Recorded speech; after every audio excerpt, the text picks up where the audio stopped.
مفتی صاحب، سیاست آپ نے فرمایا حلال ہے. یہ سیاست میرے بارے میں حلال ہے ایز اے پولیٹیشین یا لوگوں کے بارے میں حلال ہے؟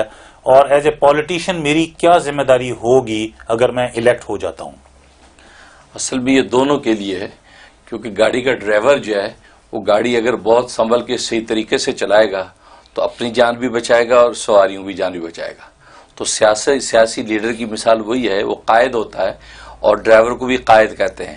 تو وہ گیا کہ وہ زندگی کے ملک کی گاڑی لے کے چلتا ہے، اور اگر کسی ایک ایریے کا اگر سینیٹر ہے، کانگریس مین ہے، تو اس ایریے کی گاڑی لے کے چلتا ہے. اب وہ جب گاڑی چلائے گا تو منزل پہ خود بھی پہنچے گا، دوسروں کو بھی پہنچائے گا، تو اس کے بینیفٹ خود بھی لے گا، وہ دوسروں کو بھی پہنچائے گا. لہٰذا اس کے اندر جتنی وہ مہارت کے ساتھ اور جتنی وہ دیانتداری کے ساتھ اگر منزل کی طرف بڑھے گا تو وہ دونوں کا نفع پہنچے گا. اور سیاسی جو اس کا ٹارگٹ ہوگا کہ میں اپنی کمیونٹی کی خدمت کروں، ان کمیونٹی میں سے ظلم کو مٹا دوں، دیانتداری کے ساتھ ہر ایک کا حق اس کو پہنچ جائے، تو وہ اس کو پورا کرے گا. اور یہ مین اس کی بنیادی ذمہ داری ہے کہ صاحب حق کا حق مل جانا چاہیے، کیونکہ اللہ نے اس دنیا کو حقوق و فرائض دو چیزیں پیدا کی ہیں، ایک حقوق، دوسرے فرائض. اب ان کو ادا کرنے کا بڑا آسان طریقہ انسان فرائض کو پکڑ لے، کہ ہر آدمی یہ سمجھ لے کہ میرے فرائض کیا ہیں، میرے کندھوں پہ کیا فرائض عائد ہوتے ہیں، کہ اللہ نے یا اللہ کی مخلوق نے کون سے فرائض میری کندھوں پہ عائد کیے ہیں.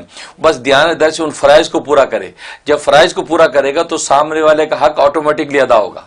تو جو لیڈر ہے، جو الیکٹ ہو گیا ہے، وہ اس کے اوپر جو فرائض عائد ہو گئے، جس کا وہ حلف لیتا ہے، تو اب وہ فرائض جب دیانتداری سے پورے کرے گا تو جو اس کے امیدوار ہیں ان کے آٹومیٹکلی ان کے حقوق پورے ہوں گے اور سموتھ زندگی گزرے گی.